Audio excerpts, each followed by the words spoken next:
లడ్డూ కల్తీ అంశంపై సమగ్ర విచారణ జరపాలి అని వ్యక్తిగత ఆరోపణలతో అసలు సమస్యను మళ్లించొద్దు అని Neti Maheshwararao Aam Aadmi Party zonal coordinator Tirumala Tirupati దేవస్థానమైన తిరుమల తిరుపతి దేవస్థానం ఆంధ్రప్రదేశ్ ప్రజలకే కాకుండా దేశవ్యాప్తంగా కోట్లాది భక్తులకు అత్యంత పవిత్ర స్థలం.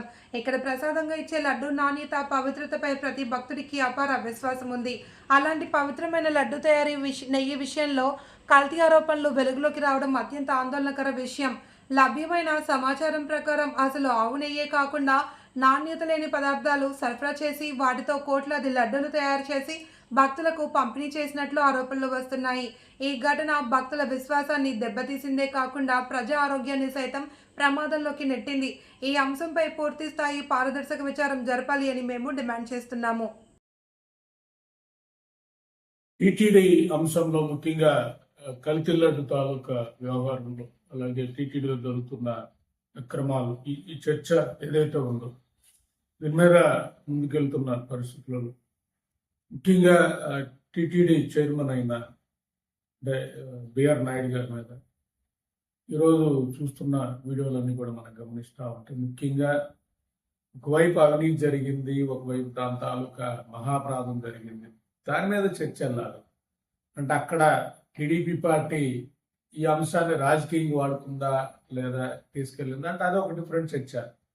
ఎందుకంటే ఆ రోజు పూర్తి సమాచారం తెలియకుండా మాట్లాడిన విధానం తర్వాత దాన్ని రాజకీయం చేద్దాం అన్న పరిస్థితి కనపడింది. టీడీపీ తాలూకా రాజకీయం కూడా కనపడతాం. బట్ ఇక్కడ ఒక కామన్ మ్యాన్గా మనందరం కూడా ఆలోచించాల్సి ఉంది.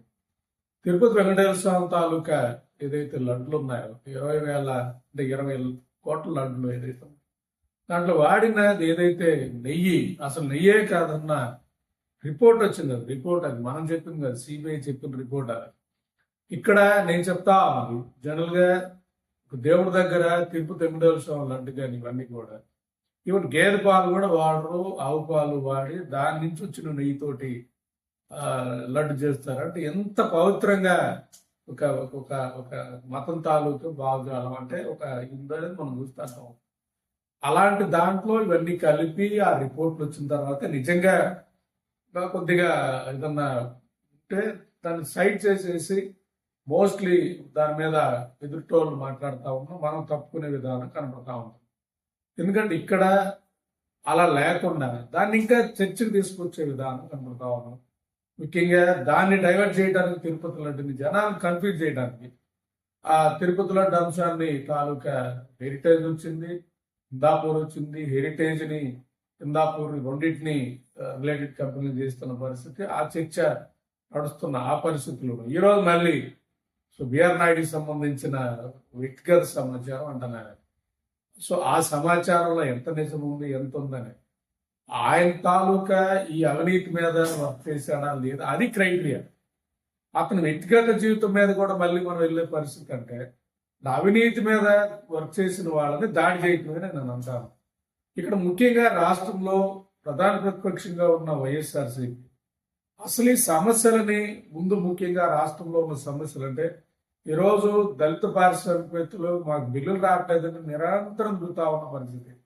అలాగే మున్సిపల్ కార్మికులు ధర్నా చౌక్లో దిగుతారు. ధర్నా చౌక్ వెళ్తే మనకి అర్థమవుతా ఉంది ఇన్ని సమస్యలు ఉన్నాయా. అలాగే గ్రామాల్లో వలస వెళ్తున్న పరిస్థితి, ఉపాధి లేని పరిస్థితి, ఎవరన్నా చిన్న వ్యాపారం పెట్టుకుంటున్నా ఉన్న బ్యాంకరు రుణం ఇవ్వని పరిస్థితి, వ్యవసాయం కనుమరుగవుతున్న పరిస్థితి, మిడిల్ క్లాస్ దారుణం ఉన్న పరిస్థితి, కల్తీ పాలతో మన పిల్లలు చనిపోయిన పరిస్థితి.